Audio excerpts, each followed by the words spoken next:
Hello बच्चों, let's read the question. तो इस क्वेश्चन में हमें बोला गया कि कौन सा ऐसा सिचुएशन है विच करेक्टली डिस्क्राइब द सिमिलैरिटी किसके बीच में, एंजियोस्पर्म एग और ह्यूमन एग के बीच में, ह्यूमन एग के बीच में। तो यहाँ जो हमें स्टेटमेंट्स दिए गए हैं वो है, ए में बोला है कि eggs of both are formed only once in a lifetime. B में बोला है कि बोथ द एंजियोस्पर्म एग और ह्यूमन एग स्टेशनरी रहता है। सी में बोला है कि एंजियोस्पर्म एग और ह्यूमन एग दोनों ही मोटाइल है।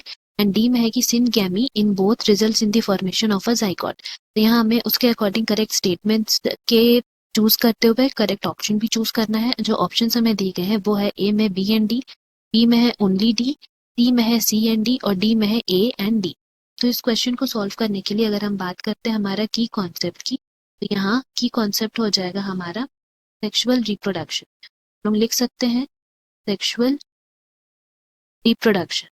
तो सेक्सुअल रिप्रोडक्शन के लिए हम लोग बोल सकते हैं कि सेक्सुअल रिप्रोडक्शन वो प्रोसेस है इसमें क्या होता है कि दिस इन्वॉल्व्स टू पेरेंट्स, जहाँ पे गेमेटिक फ्यूजन होता है मेल एंड फीमेल गेमीट्स का, एंड उसको हम लोग बोलते हैं प्रोसेस ऑफ फर्टिलाइजेशन, जिसमें दोनों गेमीट्स फ्यूज होते हैं। नाउ यहाँ पे according to the question we will be talking about human egg and angiosperm egg. सबसे पहले हम लोग यहाँ पे लिख देते हैं ह्यूमन एग। तो ह्यूमन एग के बारे अगर हम लोग बात करेंगे then we can say that ये रिप्रोडक्टिवली एक्टिव ऑर्गेनिजम्स हैं। जैसे कि हम लोग ह्यूमंस की बात करें तो we humans are reproductive active organisms during our reproductive phase. मतलब जब हमारा रिप्रोडक्टिव फेज चलते रहता है तो उस समय हम लोग रिप्रोडक्टिवली एक्टिव रहते हैं। तो that is the reason why क्या होता है कि उस केस में एग का फॉर्मेशन कंटिन्यूस चलता रहता है। तो यहाँ लिख सकते हैं egg formation continuous till that period of time. And जो हमारा एग है वो मोटिलिटी मतलब मोटाइल भी है। मोटाइल कैसे है, तो इसमें हम लोग लिख सकते हैं कि वो ओवरी में फॉर्म होता है, ओवरी से निकल के फैलोपियन ट्यूब से होते हुए फिर वो आता है हमारा यूट्रस में। तो इस तरह हम लोग बोल सकते हैं कि वो पूरा कंटिन्यू करता है, दैट मीन्स वो मोटाइल है, एंड यूट्रस में आके फिर वो रुकता है। दैट मीन्स वो पूरी तरह से नॉन मोटाइल भी नहीं है, पूरी तरह से स्टेशनरी भी नहीं है वो। एंड फर्दर अगर हम लोग बात करते हैं यहाँ पे एंजियोस्पर्म एग के बारे, तो एंजियोस्पर्म एग के लिए हम लोग बोल सकते हैं, यहाँ लिख सकते हैं एंजियोस्पर्म एग।